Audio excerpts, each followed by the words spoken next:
Trait Shabbat d'Avdalet, nous commençons au dernier mot de la sixième ligne, Goufa, Baer Raviv Barabaye. Nous allons reprendre le problème qu'a posé Raviv Barabaye lorsqu'un homme a transgressé Shabbat en collant, c'est-à-dire en posant du pain sur les parois du four, qu'à l'époque on mettait le pain, on collait le pain sur la paroi du four, c'est ainsi que le pain allait cuire, que le pain était enfourné. Si un homme, nous allons voir, a oublié, ou Bémézid, il a fait exprès, il a mis ce pain dans le four Shabbat, donc là, il a transgressé Shabbat, la melacha de Afia de Bichoul, il a cuit. Seulement, le pain n'est pas encore cuit. Tant que le pain n'est pas encore cuit, s'il enlève le pain, il n'a pas transgressé Shabbat. Seulement, comme nous l'avons vu, il y a une interdiction midera banan.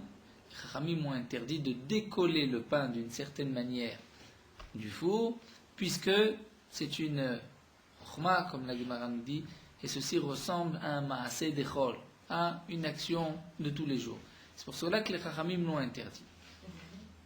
Chokhma, c'est une sagesse. Il n'y a pas de melacha particulière de le décoller, mais c'est un savoir comment décoller le pain pour qu'il ne se casse pas.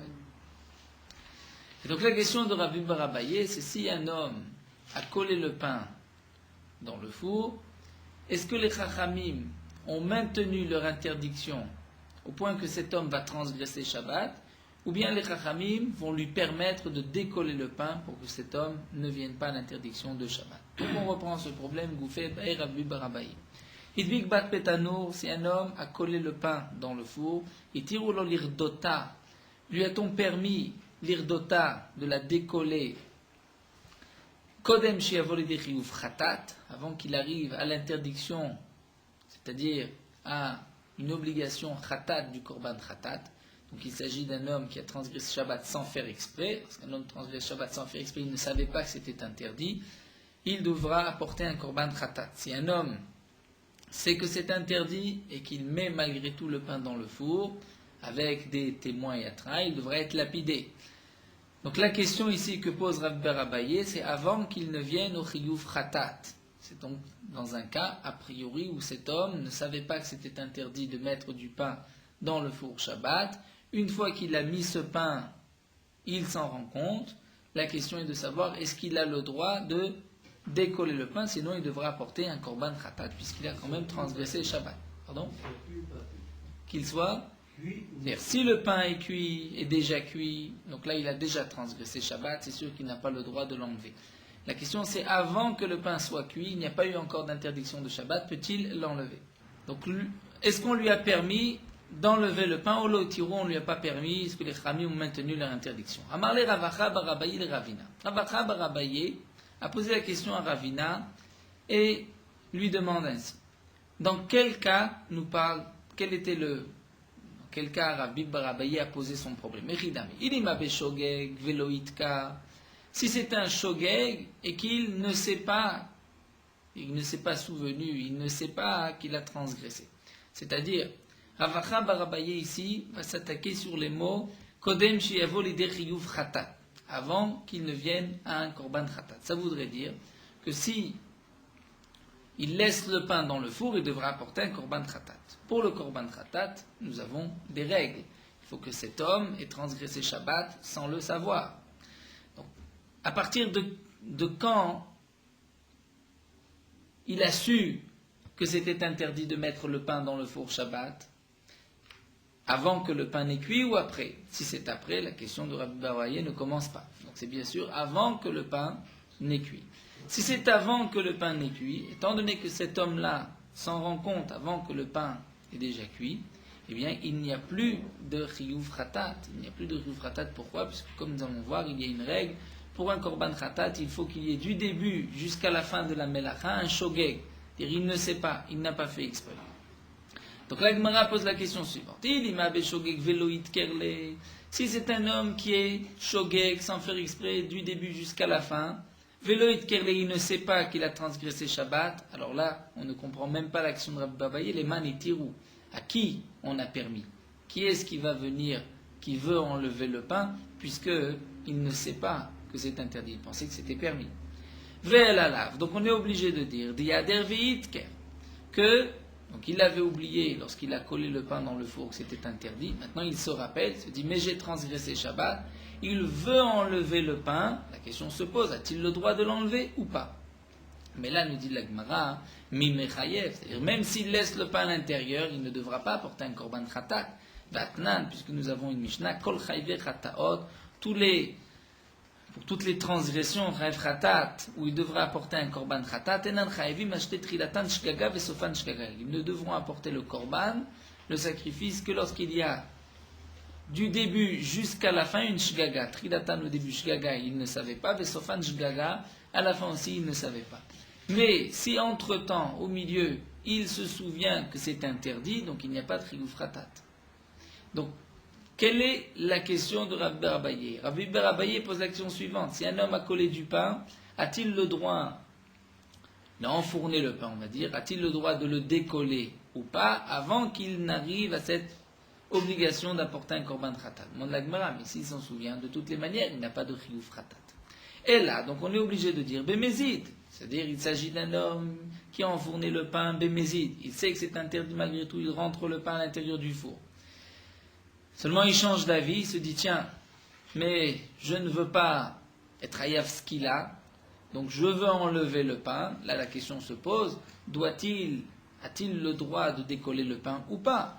Si c'est ainsi, ça ne marche pas dans les mots de Rabbi Ber Abaye, puisque Rabbi Ber Abaye avait dit Kodem Shiavo Lidei Chiyuv Khatat, avant qu'il ne vienne à une obligation d'apporter un korban khatat. Si c'est bémézid, Kodem Shiavo Lidei Isur Skila Mevayele. Rabbi Ber Abaye aurait dû dire avant qu'il ne vienne au Isur Skila.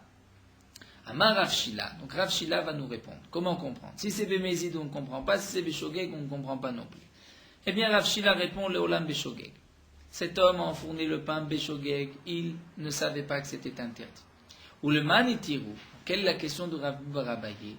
À qui on aurait permis, les acherim, à quelqu'un d'autre, c'est-à-dire Réhouven a enfourné, Shimon voit le pain dans le four et se dit, mais si je laisse le pain, Réhouven va transgresser Shabbat. Ai-je le droit d'enlever le pain, de transgresser cette interdiction des Chachamim, pour ne pas que mon ami ait une interdiction de la Torah, de transgression de Shabbat?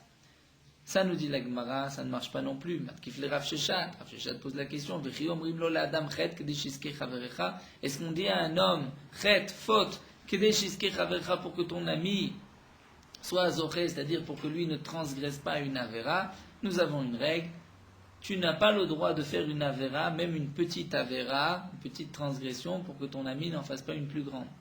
Donc là, il y a une interdiction des Chachamim, d'ordre rabbinique, de décoller le pain du four.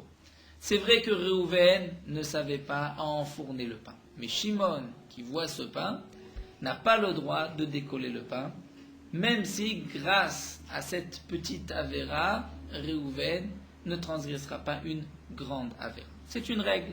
On ne dit pas à un homme faute pour que ton ami en profite. Et là, Ravashi, alors nous dit Ravashi, Léolam Bémézid. Il s'agit ici de Mézid. C'est-à-dire, cet homme-là a enfourné le pain Bémézid. Il sait que c'est interdit, malgré tout, il enfourne son pain. La question de Rabbi Ber Abaye est la suivante. A-t-il le droit maintenant de décoller le pain pour ne pas arriver à une source qu'il a? Donc c'est vrai que dans les mots de Rabbi Ber Abaye, c'était marqué Kodem Shiavol Dechiyuv Khatat, et bien la Gemara dit il faut changer. Ve'ima, il faut dire ainsi. Kodem Shiavol Idei Source qu'il a, avant qu'il ne vienne à l'interdiction qui est punie par ce qu'il a, la lapidation. Bien sûr, il y a une question évidente que pose Tosfot. Tosfot dit, mais attends, cet homme-là, si tu lui interdis de décoller le pain, on va demain le lapider au Beddin. Il dit, c'est sûr que si tu lui dis ne décolle pas, il ne t'écoutera pas.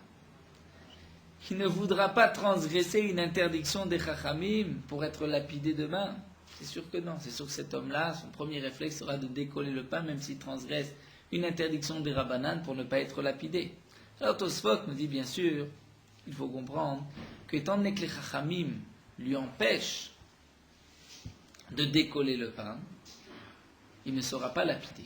Il a quand même transgressé Shabbat, mais il n'aura pas la punition de ce qu'il a, étant donné que c'est les Chachamim qui l'empêche de décoller le pain. Donc la question ici est de savoir, est-ce que les Chachamim vont lui permettre de décoller le pain avant qu'il vienne à transgresser cette interdiction de Shabbat, qui normalement est puni par la skila, même si dans ce cas-là, il ne sera pas puni par skila. Mais ça montre au moins la gravité de la Avera, puisque la gravité de la Avera est calculée par rapport à la punition. Si la punition est forte, c'est que la Avera est plus grande. Donc nous avons une explication de Ravashi, Léolam Bémézid, il s'agit d'un homme donc, qui a enfourné Bémézid. A-t-il le droit de décoller ou pas? C'est la question de Rav Bibi bar Abaye. Et Ravacha Beride Rava, dit la Gemara, Matnela Beadia, lui a enseigné Mefourash, dire explicitement, non pas sous forme de problème de question, et explicitement d'un cas de Mézid, puisque Ravacha Beride Rava enseigne ainsi et dit Amar Rav Bibi bar Abaye, Rav Bibi bar Abaye a dit Idbik bat betanour, si un homme a collé, enfourné du pain dans le four, et tiroulo lirdota, on lui a permis de la décoller. Kodem Shiyavo, on a permis de décoller le pain. Kodem Shiyavo l'idée sur ce qu'il a, avant qu'il ne vienne à l'interdiction, la transgression de Shabbat qui normalement est punie par ce qu'il a. Donc d'après Ravacha Beride Rava, on voit que ce n'est plus un problème, c'est une affirmation de Rav Bibi bar Abaye, et de plus, toute la question de Rav Bibi bar Abaye, tout le cas n'était que dans un cas de Mézid, où il a enfourné Mézid en faisant exprès. On continue et on reprend notre Mishnah. Dans la Mishnah, Pasha Tani et Yado, lorsque nous avons vu le pauvre tend sa main à l'intérieur et que le Balabaït lui dépose un morceau de pain ou que lui va poser dans la main du Balabaït son assiette, nous avons vu que le pauvre est chayav. Dans le cas où c'est le pauvre, donc il a fait la hanekira dans le domaine public. Il rentre son assiette dans le domaine privé, dans Reshut HaYachid, et il pose cette assiette dans les mains du Balabaït. Nous avons vu dans la Mishnah que c'est le pauvre qui est chayav. Il a transgressé Shabbat puisqu'il a fait une akira et une anacha. La Gemara pose la question suivante. Amay chayav. Pourquoi est-il chayav? Nous avons une règle, c'est que la akira et la anacha, toutes les deux, la akira et la anacha, doivent se faire d'un endroit, d'un makom important, chashuv, qui est de 4 sur 4, de 4 fachim sur 4 fachim. Tefar, c'est presque entre 8-10 cm, donc environ, on va dire, 40 cm sur 40 cm. Il faut que l'objet ait été auparavant posé sur une surface de 40 sur 40 cm.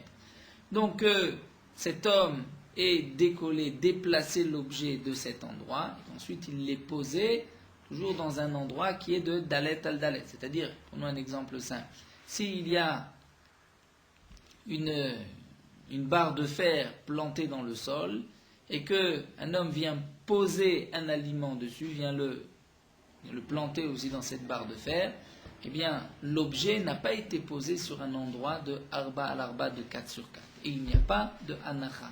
Il n'y a pas de transgression de Shabbat. Il y aurait une interdiction midirabanan dans certains cas, ça nous le verrons par la suite, mais il n'y a pas l'interdiction de la Torah puisque l'objet n'a pas été posé sur un endroit de arba al arba de 4 sur 4. Et comme nous dit Tosfot, c'était Rabbeinu Tam dans le Tosfot Veha Baïnan, Tosfot dit que, ainsi expliqué Rabbeinu Tam, qu'en général on ne pose pas un objet sur une surface qui n'est pas de 4 sur 4. Il y a une certaine chashivut, une habitude de poser un objet dans un endroit de 4 sur 4.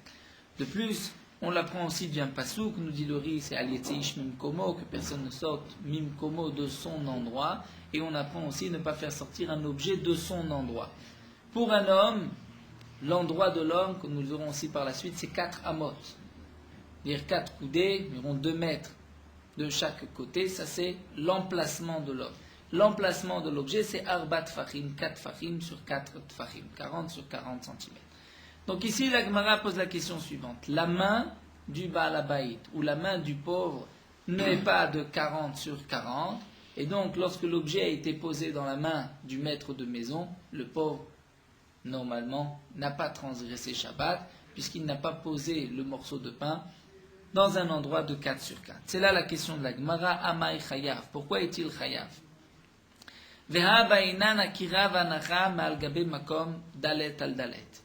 Il doit y avoir une akira, donc déplacer l'objet lorsque l'objet était auparavant posé sur une surface de 4 sur 4. Ou bien ve'anacha, lorsqu'il pose l'objet, cet objet doit être aussi posé sur un endroit de dalet al dalet. Et dans la main du balabait ou dans la main du pauvre, selon les cas, nous dit la Gemara, il n'y a pas de 4 sur 4. Donc là, Akira doit se faire d'un endroit de 4 sur 4. L'objet était posé sur une surface de 4 sur 4 et on vient prendre cet objet. Amar Rabba va répondre et va nous dire Amane Rabbi Akiva. Qui est l'auteur de cette Mishnah? C'est Rabbi Akiva.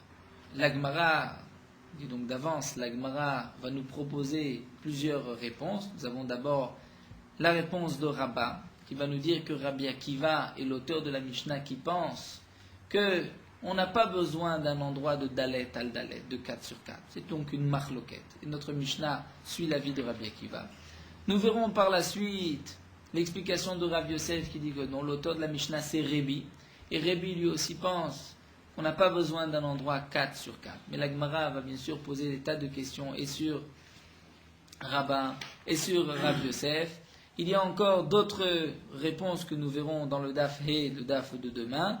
Et la conclusion de la Gemara, c'est en vérité que Yado shel Adam chashuvalo kedalet al dalet. C'est-à-dire la main de l'homme est considérée comme un endroit de 4 sur 4. C'est-à-dire elle a une importance particulière. Comme nous avons dit que pourquoi l'objet doit être sur une surface de 4 sur 4, c'est la chashivut. Pourtant l'objet, on peut dire, est posé lorsqu'il est dans une surface de 4 sur 4. La main de l'homme a une importance particulière qui remplace ces 4 sur 4. Donc cette condition n'est pas obligatoire lorsque l'objet est posé dans la main, lorsqu'il va être donc déplacé de cette main ou lorsqu'il va être posé dans une main, même s'il n'y a pas de dalet al dalet, ce n'est pas grave. Donc pour l'instant, nous allons voir tout le développement de la Gemara. La Gemara a posé la question, la main n'est pas de 4 sur 4, comment se fait-il que le pauvre ou le balabait est chayav? Donc Rashi nous explique que dans la Mishnah, c'est marqué aussi bien pour la Akira, aussi bien pour la Anacha. Prenons l'exemple, nous dit Rashi, lorsque le pauvre tend sa main et qu'il pose son assiette dans la main du balabait, c'est marqué dans la Mishnah que le pauvre est chayav. Donc on considère que lorsque le pauvre a posé l'assiette dans la main du balabait, il y a eu une anacha, il a posé l'objet, bien que la main n'est pas de 4 sur 4. De même pour la akira, nous avons vu que si le pauvre prend un morceau de pain des mains du balabait et qu'il sort ce pain et qu'il le pose dans le domaine public, et dans le Reshut Arabim, le pauvre est aussi chayav. Pourquoi? Le pain n'était pas posé dans un endroit de 4 sur 4, il était posé dans la main du balabait.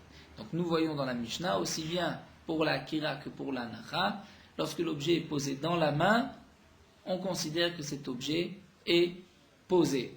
Et si c'est ainsi, on ne comprend pas, puisque dans la main, il n'y a pas de 4 sur 4. La Gemara répond à Rabba, donc Rabba nous dit Amane Rabbi Akiva, qui est l'auteur de la Mishnah, c'est Rabbi Akiva. De Amar lo bainan makom arba'a al arba'a.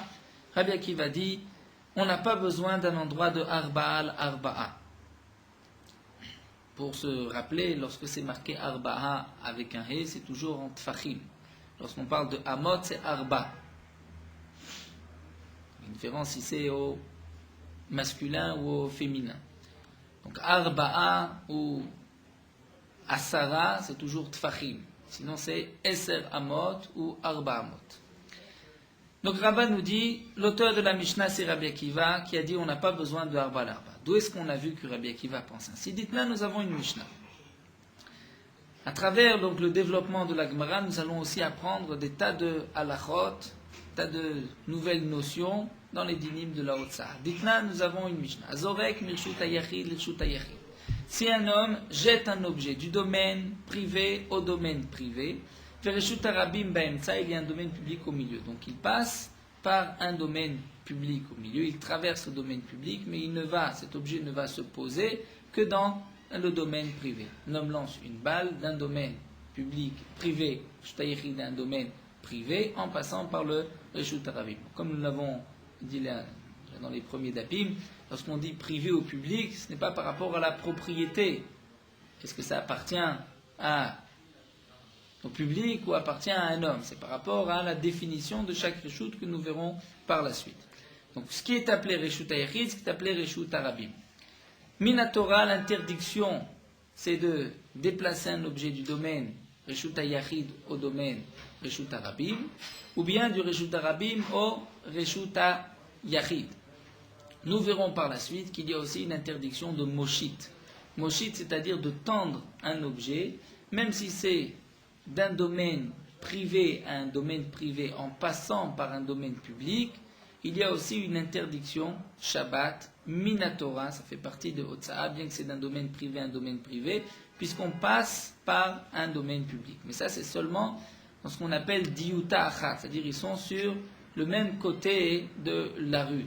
Lorsque la rue traverse, donc le Reshut HaRabim traverse, est entre le Reshut, un Reshut et le second, même si on tend donc, un objet, comme une poutre, il n'y a pas d'interdiction. Nous l'apprenons, nous allons le voir tout de suite dans Amoudbet, nous l'apprenons du Mishkan. Dans le Mishkan, la Hotza'a qui était le Mishkan, c'était les poutres qui étaient posées sur des agalotes, sur des charrettes, et on posait les poutres d'une charrette à une autre, lorsqu'il fallait déplacer le Mishkan. Les charrettes ont le statut de Reshut HaYachid. Nous le verrons aussi, parce qu'elles ont les définitions du Reshut HaYachid. Lorsqu'on prend une poutre et qu'on la pose sur la charrette, donc on a déplacé la poutre du domaine public au domaine privé, au Reshut HaYachid. Lorsque cette poutre, on va la déplacer d'une charrette à une autre, c'est ce qu'on appelle moshit, puisque les poutres, on ne les jetait pas, on ne pouvait pas jeter une poutre, sinon elle risquait même de se casser. Mais elle était donc déplacée simplement, moshit. Et donc dans ce cas-là, il y a aussi une interdiction, puisque c'est ce qui a été fait au Mishkan. Donc la Gemara, nous allons reprendre cette Mishnah. C'est marqué Azorek Reshut HaYachid, Reshut HaYachid, Reshut HaRabim Be'emtza, lorsqu'un homme jette un objet d'un domaine privé à un domaine privé, que le domaine public se trouve au milieu. Rabbi Akiva Mechayev et Chachamim Potrim. Rabbi Akiva dit, cet homme qui a jeté est Chayav, il a transgressé Shabbat. Chachamim Potrim. Quelle est la marloquette entre Rabbi Akiva et les Chachamim? Pourquoi d'après Rabbi Akiva il est Chayav? Après tout, il n'a jeté que d'un domaine privé à un autre domaine privé, non pas d'un domaine privé à un domaine public. Eh bien, la Gemara va nous donner une nouvelle définition, un nouveau din. Rabbi Akiva Savar, Rabbi Akiva pense Amrinan Kluta Kemishuncha Damia. Ça, c'est un principe qui n'est pas si facile à comprendre dans les dinim de Shabbat. Kluta Kemishuncha. C'est-à-dire, lorsque cet objet traverse l'espace du domaine public, donc le avir, l'espace du domaine public, c'est comme si cet objet était posé dans le domaine public. Même si cet objet a simplement traversé, il ne s'est pas arrêté dans le domaine public. Malgré tout, Kluta, lorsqu'il est rentré, donc on va dire il a été saisi par l'espace du domaine public, Kemishun Radame, c'est comme s'il était posé, comme s'il était sur le sol du domaine public. Et donc, d'après Rabbi Akiva, puisqu'il y a ce principe de Kluta Kemishun Radame, donc l'objet, la balle qui traverse le domaine public, lorsqu'elle est dans le domaine public, il y a donc eu une hanacha, l'objet a été posé dans le domaine public, même s'il n'est pas à l'arrêt. Mais le Kluta, c'est Kimishundra, comme s'il était posé, d'après Rabbi Akiva. Donc ici, cet homme-là a jeté un objet du domaine privé au domaine public, et donc l'objet s'est arrêté, c'est-à-dire dans le domaine public, et lorsqu'il continue, il est aussi donc du domaine public au domaine privé. Donc il y a eu à vrai dire 2 fois une transgression de Shabbat d'après Rabbi Akiva, c'est pour cela que Rabbi Akiva nous dit Chayav. Alors que les Chachamim, Rabbanan, Savre, Lo Amrinan, Kluta Kemishundra Dami. On ne dit pas ce principe de Kluta Kemishundra. Étant donné que l'objet traverse le domaine public, il ne s'arrête pas, on ne peut pas dire qu'il est posé dans le domaine public. Mais, donc on voit que d'après Rabbi Akiva, puisqu'il y a ce principe de Kluta Kemishundra, donc l'objet, lorsqu'il est dans le domaine public, on dit qu'il est posé. Il est posé où? Dans l'espace, dans le havir. Pourtant, ce n'est pas un endroit de 4 sur 4. Donc, je vois que d'après Rabbi Akiva, je n'ai pas besoin de cette condition que l'objet doit être posé sur un endroit de 4 sur 4. C'est la preuve de Rabat. Pardon ? Le havir, c'est encore plus grand, 4 sur 4. C'est géant. C'est géant, mais ce n'est pas un endroit défini de 4 sur 4, puisqu'il est dans l'air. C'est lorsque la balle traverse l'air du domaine public. Il n'est pas posé dans le domaine public. C'est comme s'il était posé, Kluta Kemishundra. Donc bien sûr, cette définition de Kluta Kemishundra n'est pas une définition facile. Nous n'allons pas rentrer dans profondeur de cette halakha, mais nous voyons donc que lorsqu'il est dans l'espace, il est considéré comme posé, et lorsqu'il est donc posé, même s'il n'est pas sur un endroit de 4 sur 4, il a transgressé Shabbat. Donc on ne parle pas a priori de la hauteur, nous verrons par la suite. C'est vrai que si c'est au-dessus de 10, donc on devrait dire que le Shtorabim ne monte pas au-dessus de 10, on va dire en dessous de 10. Ça on rentre déjà dans les Tosafot, laissons ce problème de côté. Donc nous dit Rabba, nous avons notre Tana, d'après Rabbi Akiva, nous voyons que nous n'avons pas besoin d'un endroit de Arba à l'Arba. La Gemara continue et nous dit, puisque Rabba a rapporté une preuve de ce Rabbi Akiva, donc ça voudrait dire les mêmes rats. Des pshit les Rabba de Bekluta ki mishuncha damia. Que toute la machloket de Rabba, c'est dans Kluta ki mishuncha. C'est-à-dire la machloket entre Rabbi Akiva et Rabbanan d'après Rava, c'est est-ce que Kluta ki mishuncha damia, est-ce que lorsque l'objet traverse le domaine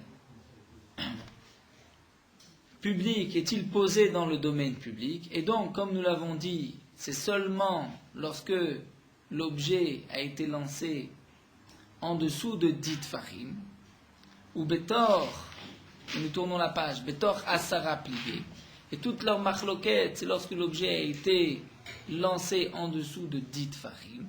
Donc là, on peut dire que l'objet, d'après Rabbi Akiva, Kluta Kemishundra, a été posé dans le domaine public, puisque c'est en dessous des 10 farim, donc c'est le domaine public, et d'après Rabbi Akiva, il est chayav. Donc nous dit la Gemara, puisque Rabba a apporté une preuve, c'est que Rabba a compris la machloket Rabbi Akiva et Rabbanan, est-ce que on accepte cette notion de Kluta Kimishun Khadamia ou pas? Et donc leur machloket, Rabbi Akiva et Rabbanan, ne serait que en dessous des 10 farim, comme vous l'avez dit, puisque si c'est au-dessus, c'est un makom ptor, un endroit qui est exempté de tout chiyuv, comme nous le verrons aussi par la suite, la définition du makom ptor. Et quel est le problème? Eh bien, l'Agma nous dit, et pourtant, Rabba. Pourtant, Rabba lui-même se pose la question, quelle est la machloquette de Rabbi Akiva et des Rabbanan? De Baer Rava, Rabba s'est posé la question ainsi. Est-ce que les matamiyut pligués, leur machloquette et lorsque j'ai lancé un objet à moins de 10, ou Béa pligué, voici la machloquette entre Rabbi Akiva et les Chachamim. Les Rabbi Akiva, ça va klutak mishun chadamia, lorsque l'objet est donc saisi, on va dire, par l'air du domaine public, c'est comme s'il est posé dans le domaine public. Et donc, cet homme qui l'a lancé a transgressé Shabbat, puisque l'objet est sorti du domaine privé, et il a été posé dans le domaine public, même si en fin de compte, il continue sa trajectoire. Les Rabbanan Savri, les Chachamim pensent les Chachamim pensent que non, ce principe n'existe pas de Kluta Kemishandra. Et donc, si on est au-dessus de 10, d'Ivra Kol Patour, d'après tout le monde, il est Patour. Pourquoi? Puisqu'il a lancé un objet dans le domaine qui est appelé Makom Ptor, au-dessus de 10, puisque le domaine public s'arrête à 10 Fahim. Vedekula Alma. Et donc là, je suis obligé d'expliquer que l'Oya, d'après tout le monde, Oya Alfinan Zorek mi Moshit. On n'apprend pas le din de Zorek du din de Moshit. Puisque, comme nous l'avons dit, Moshit, lorsque je tends un objet d'un domaine privé à un autre domaine privé, en passant par un domaine public, même si je suis au-dessus de 10 farim, je suis chayav. Puisque dans le Mishkan, les poutres étaient déplacées d'une charrette à une autre, bien que donc les charrettes étaient au-dessus de 10. Et donc on va dire que malgré tout, puisque je suis moshit, je tends cette poutre, il y a une interdiction de Shabbat.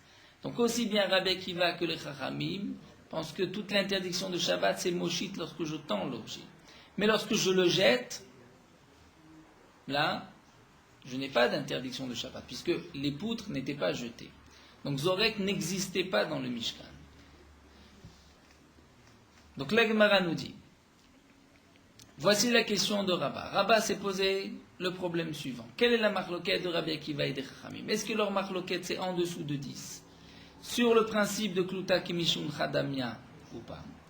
Et les Ma'alama Asara au-dessus de 10 Tfachim, d'après tout le monde il est patour, puisque on n'apprend pas le din Zorek de celui qui lance, du din de Moshit de celui qui tend. Moshit il est chayav, même au-dessus de 10, mais Zorek il est patour.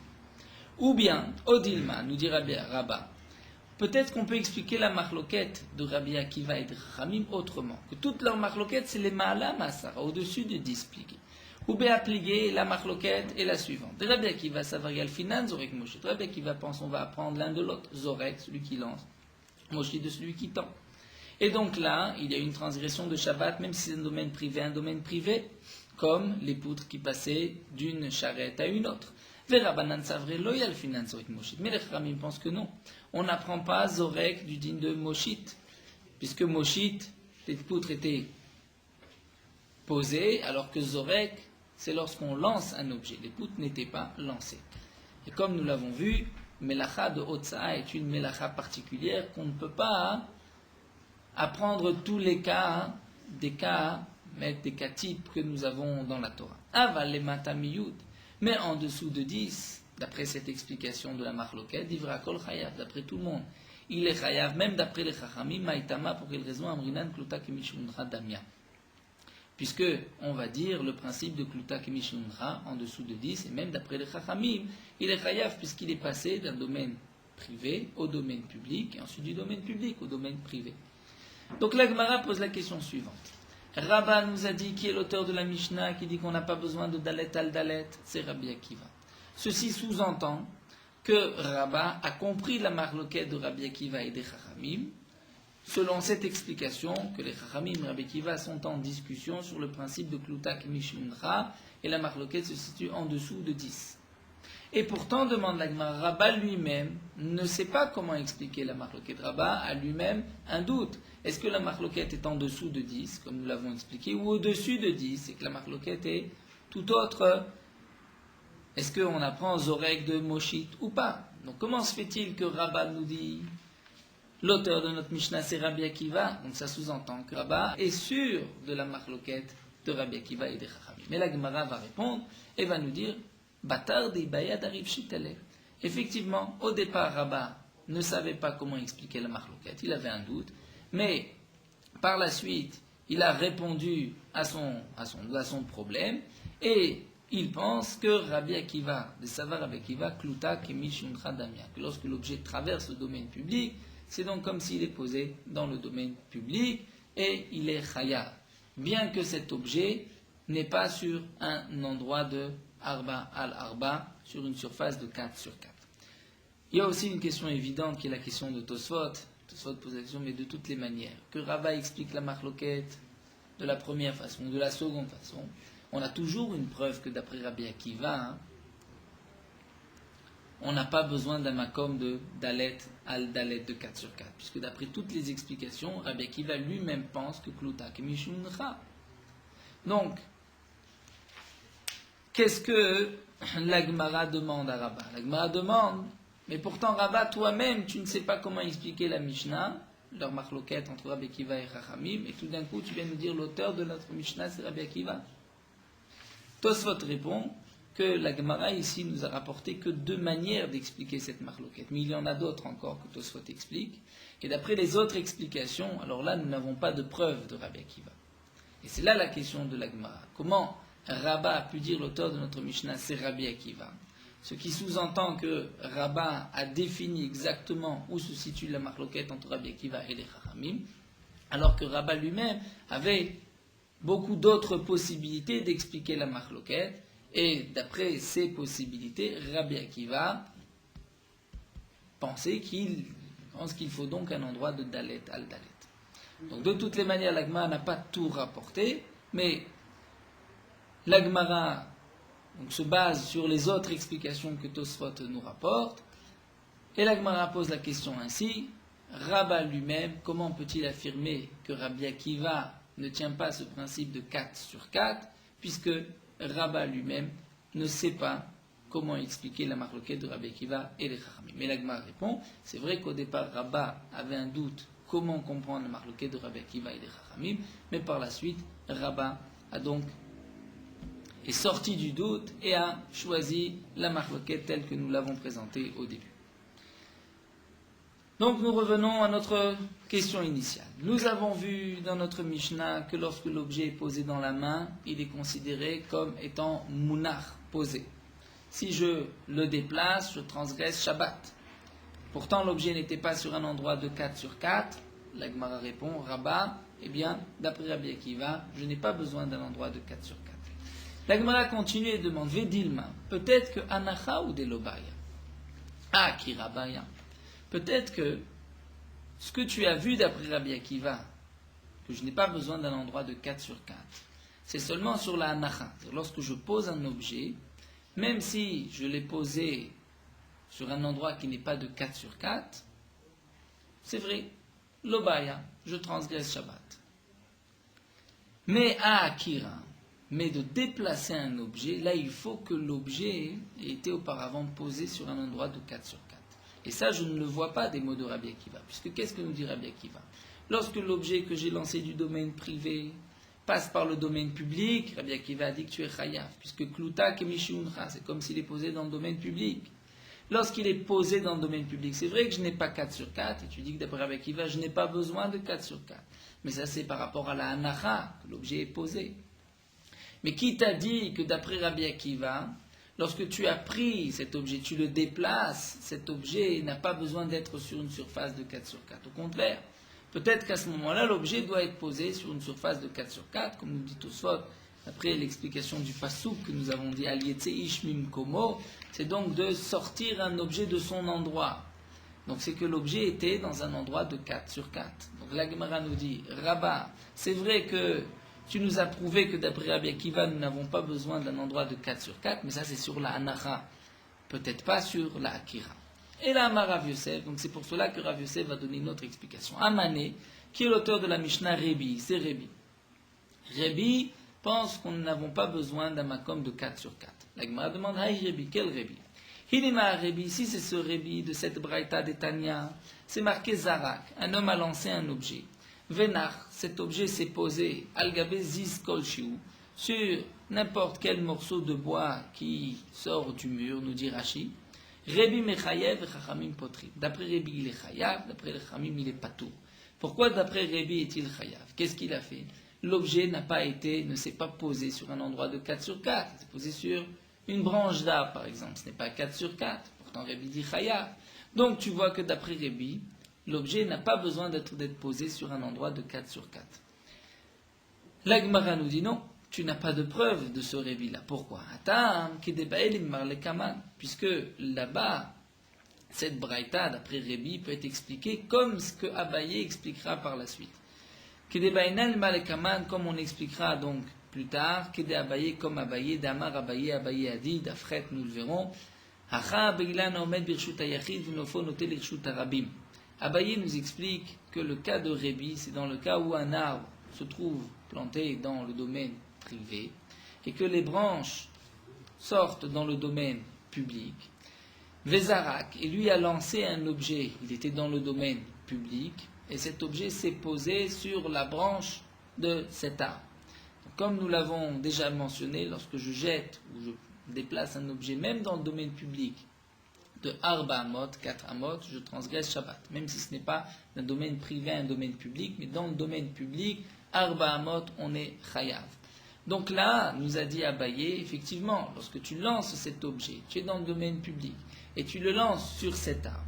Cet arbre lui-même, son tronc est dans le domaine privé, la branche est dans le domaine public. Eh bien, tu as transgressé Shabbat. Pourquoi? Puisque des Rebi Sava, Rebi pense à Mrinan Shade Nofo Batari Karo. Rebi pense que on va donner le statut, c'est-à-dire de la branche, par rapport au statut du tronc.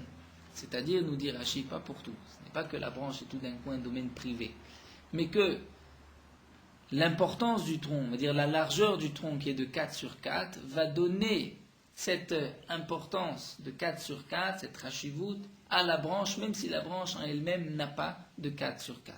Et donc cet homme, lorsqu'il a posé, cet objet s'est posé sur cette branche, il a transgressé Shabbat, puisqu'il a été posé sur un endroit de 4 sur 4.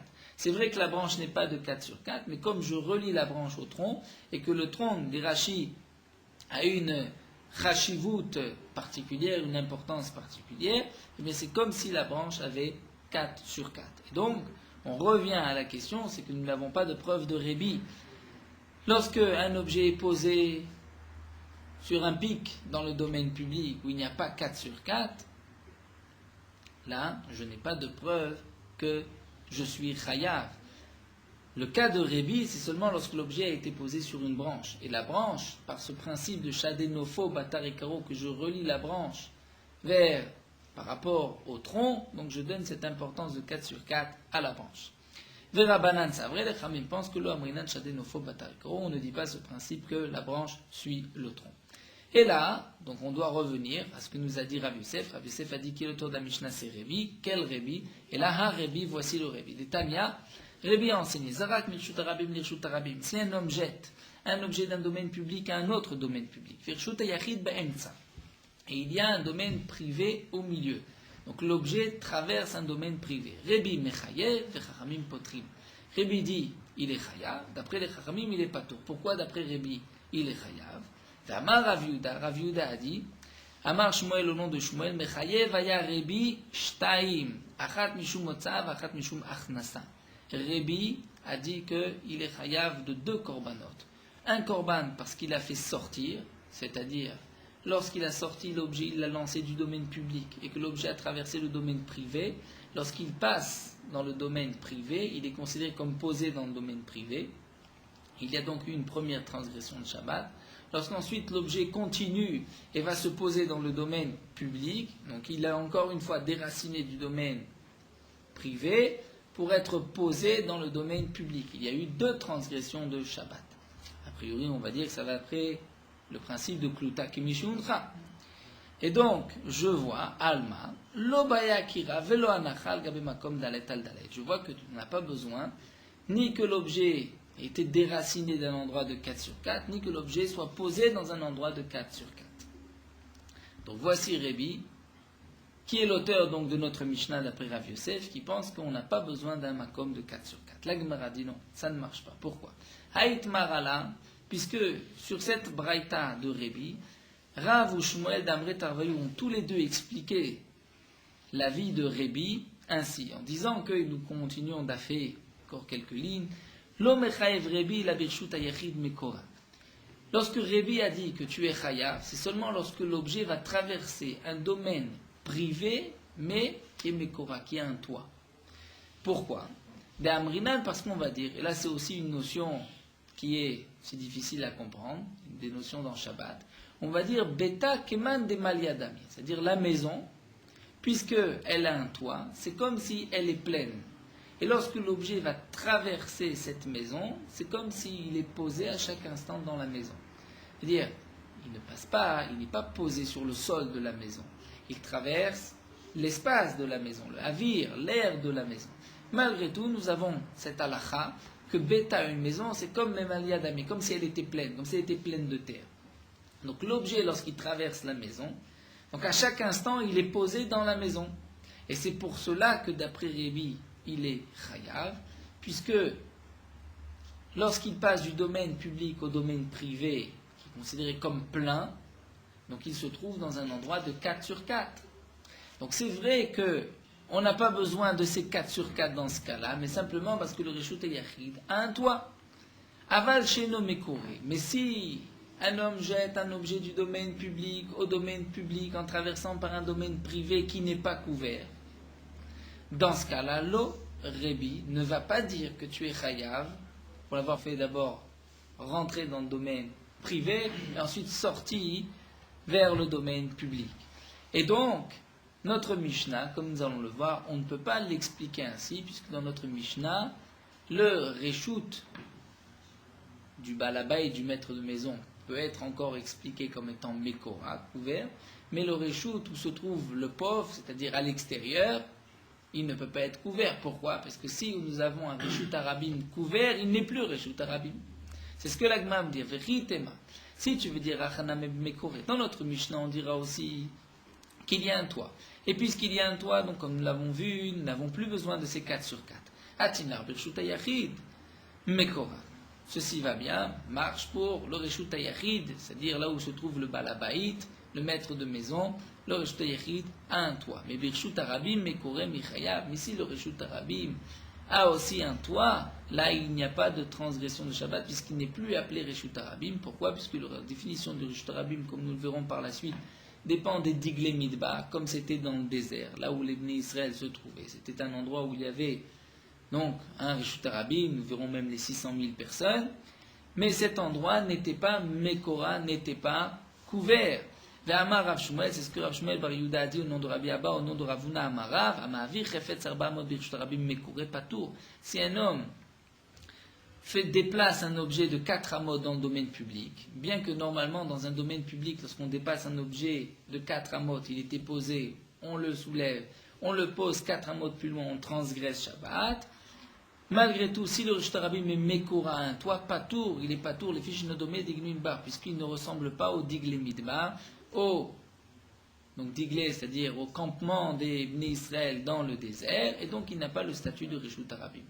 Donc nous revenons à ce que nous a dit Rav Yosef. Rav Yosef a dit, qui est l'auteur de la Mishnah? C'est Rébi. Rébi pense que nous n'avons pas besoin d'un endroit de 4 sur 4. Eh bien, la Gemara dit, quel est ce Rébi? La Braïta de Rébi, au contraire. Quand est-ce que Rébi a dit que nous n'avons pas besoin d'un endroit de 4 sur 4? C'est lorsque le Rishut Hayachid est Mekora, il a un toit.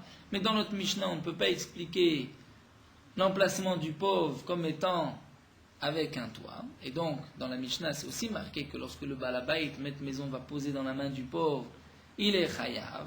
Pourquoi? Puisque la main du pauvre est considérée comme une anacha, bien que la main n'est pas de 4 sur 4. Donc on revient à la question initiale de la Gemara. Et là, la Gemara nous dit, Lama Rav Zera, voici ce que Rav Zera propose. Hamane, qui est l'auteur de la Mishnah? Acherim. C'est Acherim.